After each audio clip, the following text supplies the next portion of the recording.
I'll basically be talking about Snapchat Plus and how to get it for free. So as you know, Snapchat rolled out a paid subscription option for users of these particular regions, and with this comes a 7-day free trial. So if you are from any one of these regions and you'd need to access Snapchat Plus or to test Snapchat Plus, there is a 7 days free trial for you to actually test this out to see if it is for you. So let's go into Snapchat, and as you can see here, I have the Snapchat Plus connected. So basically with Snapchat Plus, you'd be guaranteed of a few perks. You'd have the exclusive Snapchat Plus badge, the story rewatch count, ghost trails, and more.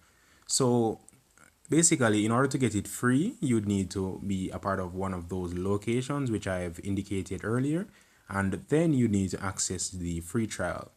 Now the free trial option, once you are on your profile and you tap on the Snapchat Plus option here, you'd be greeted with a few options to access Snapchat Plus for 1 month, 1 year, and I believe 3 months. And then the free trial would be at the bottom of the screen. You could select the 7 days free trial to basically access Snapchat Plus for free. And that is basically it. Thank you for watching. I hope this video was helpful. Hacker7 out.